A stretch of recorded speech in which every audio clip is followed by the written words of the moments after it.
Следен со кој што разговараме, односно следна со која што разговараме, ќе биде Ана Цветановска од Сдруженијето на граѓани за унапредување и заштита на бездомни животни Daisy Family.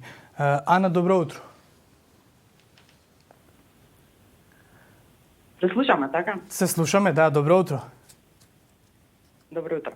Ана, оно што деновиве на социјалните мрежи се споделуваат, инаку социјалните мрежи мора да се напомене дека од време на корона се повеќе еден вид огласна табла каде што се што се споделува. Меѓутоа, помеѓу таквите информации се и некои загрижувачки дека на одредени локации, во одредени општини се расфрлаат отрови за бездомните животни. Ова е, претпоставувам, загрижувачко не само за вас како здружение кое што се бави со оваа проблематика, туку и генерално за луѓето кои што ги изнесуваат и не своите миленици, туку и своите мали деца на јавните површини. Што се случува? Што е она што го имате забележено?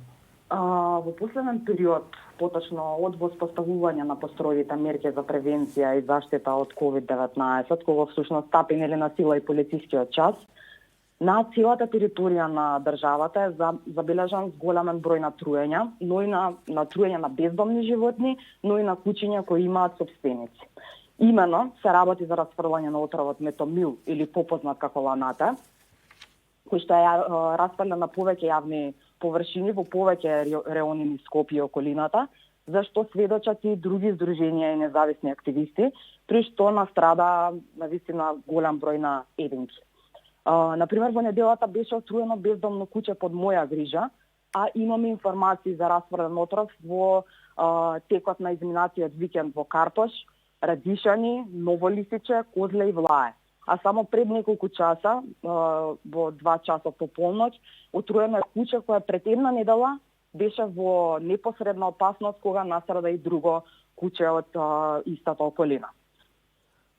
Значи, да, повелјам.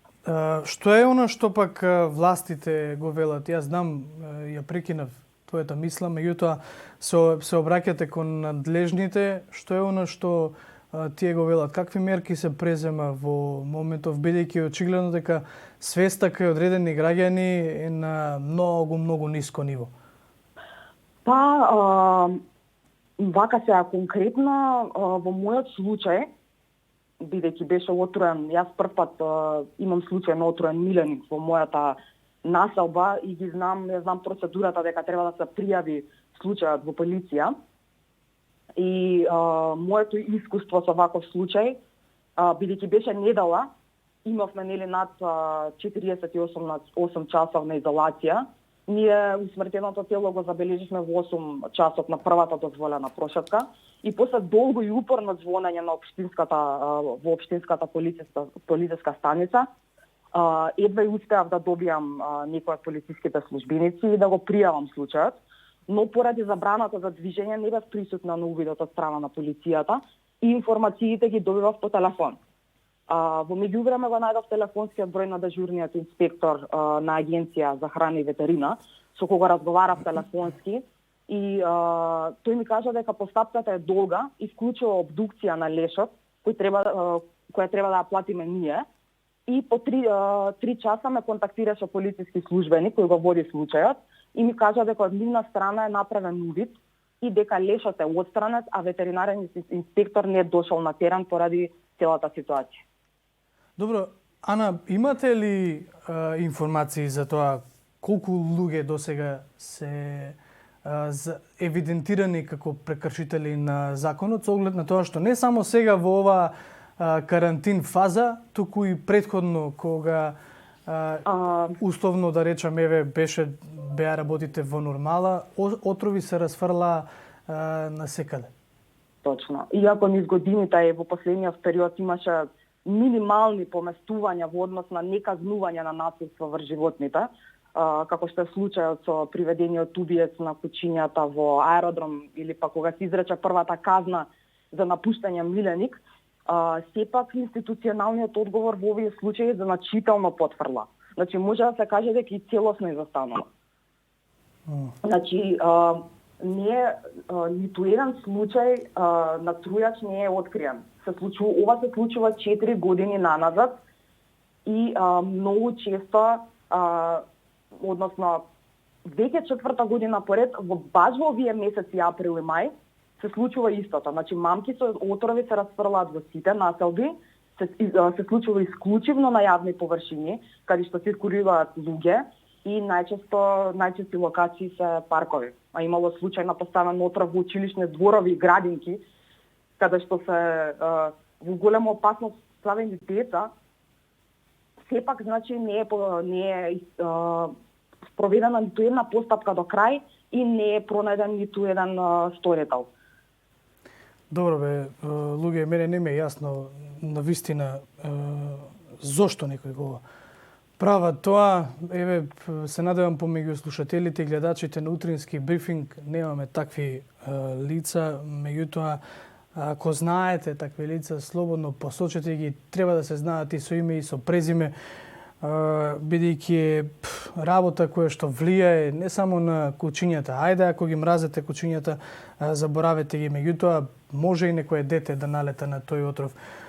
Ана Цветановска од Дейзи Фемили. Ана, за крај, како се одвива засега она мерка со ослободување од полициски час односно за своите миленици? Има ли групирање? Еве, јас лично сум приметил на неколку локации групирања помеѓу одредени лица, меѓутоа еве мерката која земеме предвид како една генерална оценка, лична импресија или како здружение, што носи истата?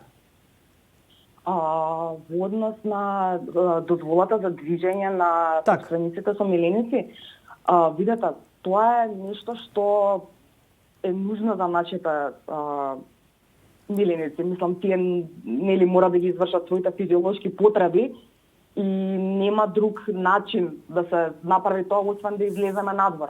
Ние сме задоволни од даденото време, 3 пати во денот по половина час. Лично во мојата населба, значи се држиме до правилата, држиме растојание, не се групираме, а искрено во другите населби не знам како се тоа се одвива, но верувам дека сите собственици ги почитуваат мерките на превенција за заштита од COVID.